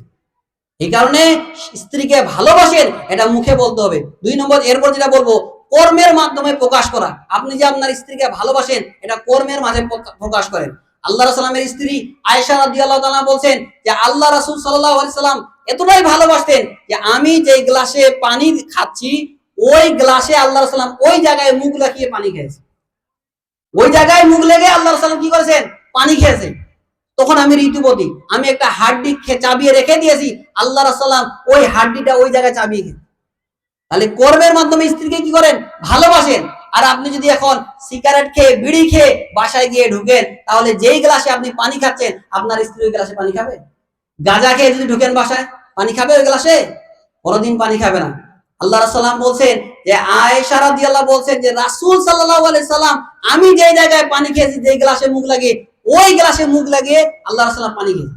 তাহলে এইভাবে করবেন, গ্লাস একটাই থাকবে, আপনি যেই গ্লাসে পানি খাবেন আপনার স্ত্রী ওই গ্লাসে খাবেন, তাহলে ভালোবাসা বাড়বে। তো সম্মানিত উপস্থিতি, এই কথা বলতে চাচ্ছিলাম যে কর্মের মাসে এইভাবে ভালোবাসা প্রকাশ করা, এইসব কথা বললাম। আল্লাহ সুবহানাহু ওয়া তাআলা যেন আমাদেরকে এই সকল কথার উপরে আমল করার তৌফিক দান করেন, আল্লাহুম্মা আমিন। আরেকটা বিষয় বলে শেষ করে দিই, সেটা হচ্ছে কি জানেন, যে মাঝে মধ্যে আপনার স্ত্রীকে সময় দেওয়া, বাসার মধ্যে আপনার স্ত্রী যেই কাজ করতেছেন এই কাজগুলো আপনি সাহায্য করা। আল্লাহ রাসূল সাল্লাল্লাহু আলাইহি ওয়াসাল্লামকে এক সাহাবী বলেছিলেন আল্লাহ সাল্লামের স্ত্রীকে যে রাসূল সাল্লাল্লাহু আলাইহি ওয়াসাল্লাম বাসায় কি করেন, তিনি বলছেন আল্লাহ সাল্লাম যদি জুতা ছিঁড়ে যায় ওই জুতাটা তিনি সেলাই করতেন, কাপড়ের কোন জায়গায় ছিঁড়ে গেছে ওই কাপড়টা তিনি সেলাই করে দিতেন, তিনি বকরির দুধ দুইতেন। আর আপনি কত কোটি টাকার মালিক হয়ে গেছেন, বাসায় ইনকাম করে আসেন, না আমি আর কোনো কিছু করতে পারবো না, এরকম ভাবনা। অথচ মুহাম্মদুর রাসূলুল্লাহ সাল্লাল্লাহু আলাইহি সাল্লাম পৃথিবীর সর্বশ্রেষ্ঠ মানুষ, উনি কি করতেন, নিজে জুতা সেলাই করতেন, নিজে বকরির দুধ দহন করতেন। চিন্তা করেন একটু। তো সম্মানিত উপস্থিতি, এসব কথা বললাম, আল্লাহ সুবহানাহু ওয়া তাআলা যেন আমাদেরকে এইসব কথার উপরে আমল করার তৌফিক দান করেন, আল্লাহুম্মা আমিন। আল্লাহ সুবহানাহু ওয়া তাআলা যেন আমাদেরকে শিরক এবং বিদআত থেকে দূরে থাকার তৌফিক দান করেন, আল্লাহুম্মা আমিন। যারা মারা গিয়েছেন আল্লাহ সুবহানাহু ওয়া তাআলা যেন তাদের কবরে আযাব মাফ করে দেন, আল্লাহুম্মা আমিন। ফিলিস্তিনে যেই সকল ভাইরা মারা যাচ্ছেন আল্লাহ যেন তাদেরকে শাহাদাতের মর্যাদা দান করেন, আল্লাহুম্মা আমিন। ওয়া আখিরু দাওয়ানা আলহামদুলিল্লাহি রাব্বিল আলামিন। সুবহানাকাল্লাহুম্মা বিহামদিকা আশহাদু আল্লা ইলাহা ইল্লা আনতা আস্তাগফিরুকা ওয়া আতুবু ইলাইক। আসসালামু আলাইকুম ওয়া রাহমাতুল্লাহি ওয়া বারাকাতুহু। আলহামদুলিল্লাহ, রাব্বানা লাকাল হামদ হামদান কাসীরান তাইয়িবান মুবারাকান ফীহি। আল্লাহুম্মা সাল্লি আলাইহি আল্লাহুম্মা বারিক আলাইহি।